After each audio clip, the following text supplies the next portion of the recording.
wabarakatuh. Waalaikumsalam warahmatullahi wabarakatuh. Alhamdulillah teman-teman GPB Angkatan 4 Kabupaten Kediri, hari ini kita mendapatkan kesempatan untuk kolaborasi dan berbagi program terkait rencana program yang akan kita buat yang berdampak kepada murid. Dengan didampingi oleh pengajar praktik kita Ibu Darwati yang telah berkenan, terima kasih. Yang pertama, nanti kita akan berbagi program dari masing-masing CGP akan menyampaikan program yang telah dirancang sebelumnya. Dan yang perlu digarisbawahi bahwa di program ini adalah program yang berdampak pada murid. Seperti itu. Untuk kesempatan yang pertama, saya persilahkan kepada Bapak Sarana. Terima kasih Bu Sisi. Assalamualaikum warahmatullahi wabarakatuh. Waalaikumsalam warahmatullahi wabarakatuh. Oke, salam sehat selalu ibu-ibu semua ya, ibu-ibu semua. Oke, baik, saya ingin berbagi program dengan panjenengan semua.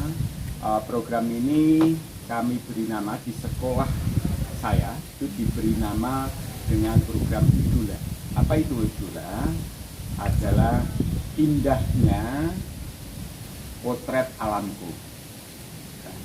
Program ini adalah kolaborasi dari guru mata pelajaran bahasa Inggris, bahasa Indonesia, kemudian seni budaya dan PKN. Nah, ini adalah program co-kurikuler untuk memperkuat dari program intrakurikuler. Saya yakin ini nanti bisa program ini sangat bermanfaat sekali bagi siswa dalam rangka melatih kepemimpinan murid, dalam rangka melatih kepemimpinan murid dengan mempromosikan yaitu voice, choice, and ownership. Jadi itu. Kemudian latar belakang dari program ini adalah bahwa pendidikan itu sejatinya adalah menuntun segala kekuatan kodrat yang dimiliki oleh anak untuk mencapai kebahagiaan dan keselamatan baik sebagai individu maupun sebagai masyarakat. Nah, ini sehingga kita berkolaborasi dengan guru-guru yang ada di SMP saya, SMP Negeri 1 Bunju, ini membuat program yang namanya Endura. Kita mengambil dari KD yang ada, dari membeber KD itu terlebih dahulu. Dari KD itu ada beberapa KD yang dari masing-masing mapel itu yang mempunyai kesamaan yang bisa buat sebuah program yang nanti bisa berdampak pada murid. Nah, ini dari segi PKN, ini mapel PKN, di situ ada KD yang bunyinya adalah mengilustrasikan karakteristik tempat tinggalnya. Nah, berarti ini berpotensi untuk menggali segala kekayaan alam yang ada di sekitar sekolah kami. Terus kemudian dari mapel bahasa Inggris dan bahasa Indonesia, di situ ada KD yang bunyinya mendeskripsikan. Salah satu diantaranya adalah mendeskripsikan benda. Dalam hal ini adalah murid kita berikan kesempatan untuk memilih, untuk mengidentifikasi tempat-tempat yang menarik yang ada di Kecamatan Bunju. Nah, ternyata luar biasa, ada puluhan tempat menarik ternyata. Nah, dari puluhan ini kemudian kita minta murid tersebut menentukan pilihannya untuk dikunjungi. Ya, dikunjungi, ternyata yang dari tidak tahu menjadi tahu. Ternyata di lereng Kelut itu, di perkebunan Damarulan, ada sebuah situs yang namanya situs Jeding Miring. Nah, kita masih apa situs Jeding Miring? Untuk itu kita semua ke sana untuk menggali informasinya, mengamati, kemudian ada apa saja ada di situ. Kemudian pilihan kedua itu ada cagar alam alas simpenan. Kemudian yang ketiga adalah Candi Doro. Nah, itu tiga. Selain masih ada hutan karet, terus kemudian ada perkebunan buah-buahan hortikultura, terus kemudian ada hamparan kebun cabai yang sangat luas sekali. Nah, yang dipilih tiga itu. Kemudian di spot itu, di tempat itu, masing-masing guru bercerita sesuai dengan tupoksinya masing-masing. Nah ini luar biasa, kemarin itu dari anak-anak ternyata dengan pembelajaran seperti itu, pembelajaran di luar dan langsung berada di lingkungan tersebut, anak-anak langsung bisa seperti contoh gini, di cagar alam itu apa manfaat dari hutan yang ada di sini disebutkan, anak-anak menyebut ini, oh iya Pak ya, kalau kita bernapas butuh oksigen ya, ternyata oksigen dihasilkan oleh hutan ini ya, langsung nyambung begitu. Kalau di kelas kan hanya seperti itu ya. Nah terus kemudian juga dijelaskan di Candi Doro itu dari pengelola itu kita berkolaborasi dengan masyarakat juga dengan memanfaatkan aset-aset yang ada. Di sebelum itu kita juga memetakan aset. Asetnya ada apa sih? Kebetulan jatuhlah pada aset yang ingin dimanfaatkan adalah lingkungan dan alam. Nah itu selain ada dukungan dari masyarakat, kemudian kita juga berkolaborasi menggunakan aset politik. Sebelumnya kita berkoordinasi dengan bekerja sama dengan masyarakat, dengan pemerintah desa. Nah untuk menuju tersebut kita lebih dulu Pulau Nuwun dengan pemerintah desa dari kerjasama, memang sebelumnya ada MOU yang kita buatkan MOU-nya. Jadi berbagai aset itu sangat mendukung untuk kita adakan lakukan pembelajaran yang seperti itu. Nah, dari segi pengambilan nama saja sudah idola. Apa sih idola ini anak-anak? Iya, terus setelah kita adakan kunjungan, jadi mungkin dari panjangnya juga belum bersa, waktu itu juga sempat saya pasang ya, di hari Minggu itu kegiatannya di tengah-tengah kesibukan kita, saya menyempatkan untuk berkolaborasi dengan teman-teman untuk mengunjungi tempat sana. Kesananya cukup ekstrim dan menantang, kata murid saya, my trip, my adventure. Saya bawakan pickup ya, pickup ini untuk sumber dananya dari mana? Sumber dananya itu adalah swadaya guru, swadaya murid. Swadaya guru, swadaya murid. Nah, mungkin karena ini belum dialokasikan di BOS ya, sehingga kami bagaimana tidak berkeluh kesah karena masalah dana. Saya selaku guru penggerak di situ punya pickup, saya manfaatkan pickup. Anak-anak, orang tuanya mungkin butuh konsumsi ya, silahkan bawa bekal dari rumah. Terus Bapak Ibu guru punya aset punya kekuatan yaitu tenaga ya, membantu kita di sana mendampingi anak-anak. Kemudian dari masing-masing guru PKN juga menyampaikan segala kekuatan ilmu pengetahuan dan keterampilannya untuk dibagikan ke anak-anak. Jeding miring nanti akan saya ceritakan apa itu jeding miring ya itu. Konon jeding miring ini menarik. Pada ini berdasarkan cerita masyarakat. Nah, cerita masyarakat sekitar situs tersebut berupa tempat minum begitu, tempat minum dari masyarakat itu diceritakan bahwa dulu kalau ada kuda-kuda dari kerajaan yang menuju Gunung Kelut itu untuk tempat minumnya singgah di situ. Nah, anehnya konon ceritanya juga yang berkembang di tengah masyarakat itu benda yang merupakan tempat itu dan ada juga batu tiga ya kalau nggak salah seperti kubus gitu, kubus atau apa ya, kalau di atasnya agak kecil kesalahannya, tapi ya trapesium atau apa. Nah, itu kalau dipindahkan akan kembali. Gitu. Dan anehnya lagi, air di tempat tersebut, konon lagi ceritanya, itu tidak surut pada waktu kemarau dan tidak meluber pada waktu hujan. Nah, airnya takarannya tetap gitu. Nah, ini kita melihat di sana ya juga ada airnya. Pada waktu kemarau, ya lihat masih ada airnya seperti itu. Itu seputar situ. Nah, kemudian kita hubungkan dengan PKN. Akhirnya guru PKN sendiri ada tambahan pengetahuan untuk anak-anak. Bisa bercerita zaman batu. Terus kemudian ini dinamisme atau animisme. Lah itu bisa diceritakan di situ ternyata ya lah, dengan media yang ada di sekitar itu. Kemudian dilanjut ke cagar alam.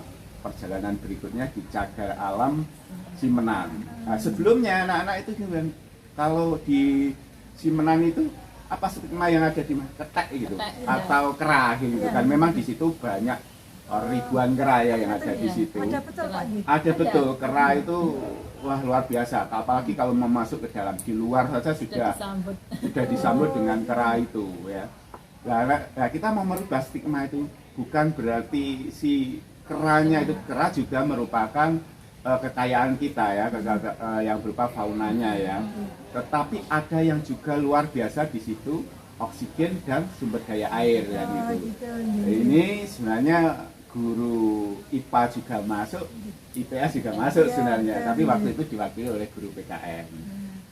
Terus kemudian di terakhir di Cadindoro, luar biasa sambutan dari pengelolanya, pihak pengelolanya juga luar biasa, anak-anak antusias sekali bertanya.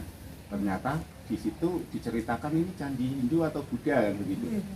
Pertama orang melihat penampakannya langsung, oh itu candi Hindu, tapi ternyata berdasarkan informasi dari ini pengelolanya itu ternyata ada gambaran juga bahwa itu candi Buddha. Nah, tapi masih belum ada keputusan final tentang itu. Kemudian si pemain memberi motivasi. Nah, ini yang kita dapat baru. Selain dapat dari Bapak Ibu guru, dapat pembelajaran dari pengelola itu untuk memberikan pesan-pesan untuk melestarikan aset-aset budaya yang ada. Gitu. Setelah selesai perjalanan pulang, anak-anak itu masih seneng ya. Terus ada komentar begini, sempat saya tulis di status WA saya kan gitu. Sering-sering Pak melakukan kegiatan seperti ini. Nah, berarti anak-anak kan bawa catatan, bawa rekaman, video. Berikutnya lagi, saya akan memang untuk tugas terakhir, anak itu membuat poster. Produknya adalah berupa poster. Nah, poster ini nanti tugas dari guru seni budaya bagaimana mengajar membuat poster itu, karena memang ada kakinya di situ.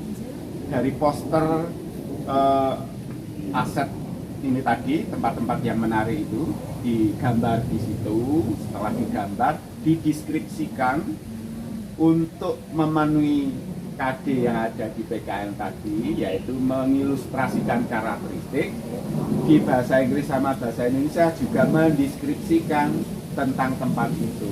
Maka jadilah sebuah produk yang namanya poster. Ini nanti akan kita simpan, poster ini nanti, dan kita pamerkan saat KTS. Seperti itu. Jadi ini merupakan kolaborasi semua mata, sehingga kita tidak bisa capek-capek, masing-masing ini satu kegiatan untuk semua mata, seperti itu. Oke. Mungkin itu. Kemudian hasil refleksi juga banyak sekali. Teman-teman kemarin setelah 3 hari, kemudian anak-anak saya kumpulkan, kemudian kita ajak melakukan refleksi. Apa yang sudah didapatkan, apa saja yang perlu dikembangkan dari program ini, harapan-harapannya apa. Nah, ternyata kok minta lagi harapannya, minta lagi Pak, sesuai dengan ini ya, seperti itu. Nanti menyenangkan. Menyenangkan. Oke, monggo, mungkin kalau ada sesuatu yang ingin dikonfirmasi atau ingin diketahui lebih lanjut, monggo dipersilahkan. Luar biasa sekali untuk program yang dibagikan oleh sahabat kita Bapak Sarana. Mungkin untuk mengawali teman-teman sesi tanya jawab, saya sebenarnya ada satu pertanyaan Pak. Serangkaian dari rencana program yang sudah panjenengan lakukan itu, saya penasaran, tantangan apa saja yang sudah panjenengan hadapi? Oke, kalau tantangan itu nyaris tidak ada, tapi ada Bu, nyaris tidak ada tapi ada. Karena ini kalah dengan semangat kami. Nah, sebenarnya gini, tantangan yang jelas ada, itu kita namanya keluar dari zona nyaman. Keluar dari zona nyaman itu juga merupakan sebuah tantangan. Nah, bagaimana kita menyelesaikan tantangan itu keluar dari zona nyaman, melakukan pendekatan personal ke orang-orang yang kita anggap belum mendukung. Bukan tidak mendukung, tapi belum mendukung.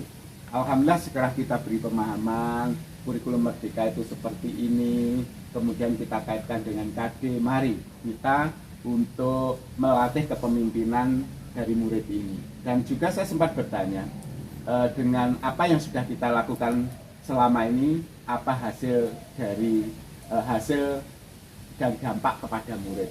Dan seperti itu, mari kita rubah paradigma pembelajaran kita rubah, kita sampaikan seperti itu. Terus kemudian dana.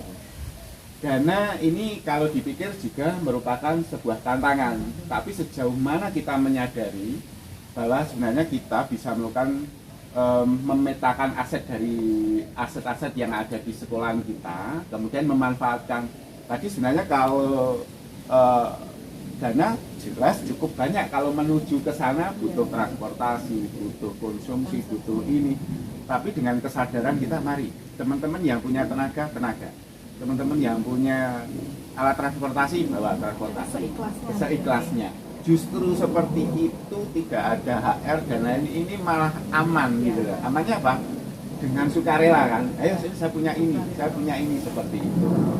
Terus satu, keluar dari zona nyaman itu tadi Susi ya. Kemudian yang kedua adalah dana.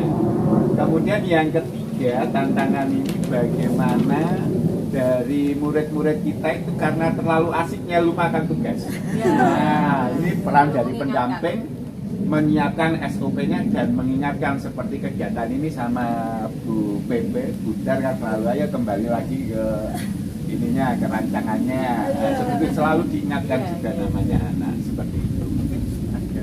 Terima kasih Pak Sarana, sudah sangat jelas. Monggo teman-teman yang lain. Ini apakah tadi yang non sewu nggih? Nggih, monggo, betul. Saya masuk bagaimana dari kelompok kita ini yang disampaikan Pak Sarana tadi program idola. Nggih, apakah ini sudah sesuai dengan tujuan kita, yaitu program yang berdampak pada murid? Ya, sudah sesuai ya. Terus kemudian yang mau kita tuangkan di tugas yang nanti kita presentasikan programnya Pak Sarana, atau mungkin ada teman lain yang memberikan masukan, monggo sebelum final kita tuliskan. Ya, saya Pak Sarana. Ya, tapi saya begini Budar, saya mewakili, nanti butuh masukan untuk perbaikan program karena ini anak-anak mau lagi, karena ini di liburan ini anak-anak minta lagi, ya. Study tour tapi dengan biaya murah gitu, makan lingkungan gitu. Maka kalau ada masukan pada kami, saya sangat berterima kasih sekali. Berarti kita bagaimana keputusannya, monggo. Apa yang mau kita tuliskan di sini sebagai hasil dari regu kita, kelompok kita, monggo. Program apa? Programnya Pak Sarana. Program idola. Ngeten? Sepakat. Nggih, monggo silahkan dituangkan dalam program kita. Idola. Program idola. Indahnya